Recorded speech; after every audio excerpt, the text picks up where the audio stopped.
1 year after the Salem witch trials, fall of 1693, in the Salem court, every bench filled, enter ex-Deputy Governor Danforth, accompanied by the ex-Reverend Paris. Enter newly appointed Deputy Governor Judge Ballard. Chatting and murmurs intensified throughout the gathered crowd. Order, order, order to the court. Chatting and murmurs died to a whisper. I am presiding over this trial on behalf of the New England Confederation to rule over the possibilities of the guilt of Mr. Danforth and Mr. Paris of the murder of innocent people of the town of Salem. Let us begin with our first defendant, Mr. Danforth. Mr. Danforth slowly rises from his bench. As since he lost his title of a judge, he has attempted to remain hidden from the growing public scrutiny, and he reluctantly takes his place on the testimonial podium. Do you swear under this court of law to tell the truth, the whole truth, and nothing but the truth? I do, Your Honor. What solid evidence did the court have that convicted numerous townsfolk of witchcraft? Was evidence proposing that the witchcraft accusations were faulty taken into account? And lastly, we have a doctrine that states that the accused are presumed innocent until proven guilty. And we have dialogue from both yourself and the townsfolk that alludes that you went about this trial with the complete opposite intention of this doctrine. Now carry on, sir. Your Honor, I have had immense experience in the world of law, and I am committed to serving it as if it were my sole purpose in this world. I took into account every piece of evidence that I gathered from numerous confessions of victims of witchcraft, and to my best judgment, I declared the sentence as guilty. And is that so? I have heard that Sir Giles Corey brought solid evidence to the hearing, including an unnamed witness stating that Sir Thomas Putnam was wrongfully accusing Sir George Jacobs of witchcraft for personal gain of wealth. You then denied the charge and sentenced him to jail for contempt. How can I consider this a valid trial if you, as presiding judge, picked and chose what evidence would be considered? You were lawfully bound to take in both accounts of either perspective in a case, and consider the element of the ulterior motives play in accusations.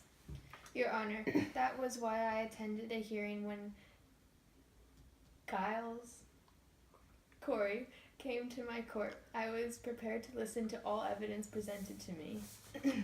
Ballard grunts and flips through a series of papers that appear to resemble a timeline, and narrows his eyes at one date in particular. I don't see any plans in your personal ledger that indicate an intention to host a hearing for the townsfolk to present you with their evidence and opinions.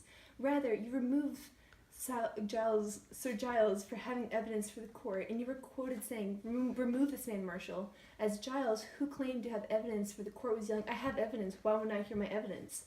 The only hearing that you attended was when you were forced out of the courtroom for all the commotion.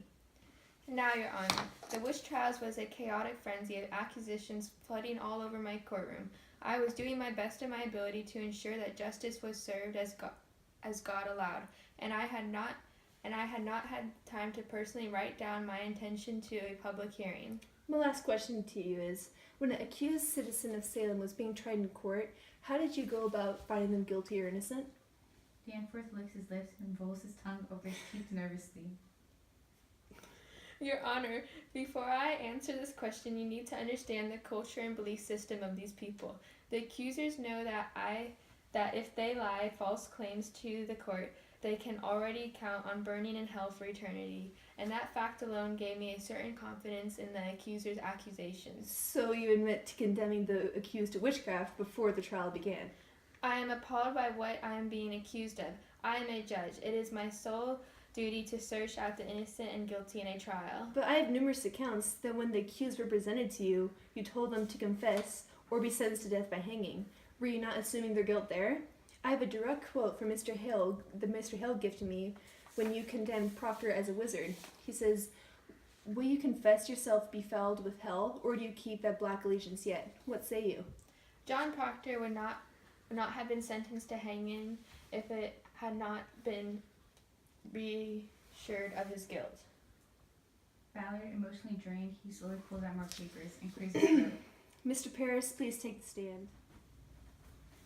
Now, ex-Reverend Paris, you also deny all charges made against you? Paris anxiously and nervously answers, Yes, let there be no doubt that I am a man of God, of my word. I was a reverend of this town, and now you doubt my devotion to God.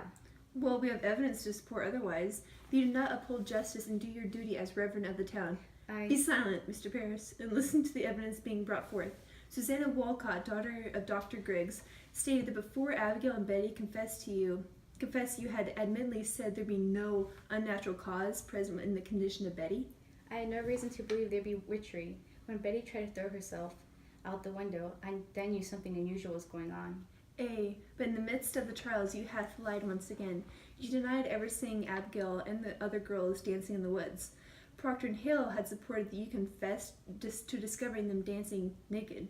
Yet, while we were told by those present that you denied it before admitting it, and you still refused to admit that they're naked whilst dancing. Mary Warren, one of the girls, supports the statement. Paris says nothing. Ballard in an interrogating tone. Mr. Paris, you withheld information that you could have prevented the death of many innocent people, and it seems to me that you decided to support the witch trials as soon as your niece, Abigail, began to speak of the witchcraft consuming her. Was this because your reputation was at stake and you were concerned that it would come to light that Abigail, your own niece, was in fact the one practicing witchcraft and not the others practicing it on her? Was this the easy way out for you? I was doing what God had bestowed upon me, and I did not believe that it was Christian to call upon the devil immediately. But soon after, I realized that there were sure signs of the devil. The jury has listened, and it's time for them to make their verdict. Gestures with his hand for Paris to leave the stand. Black screen.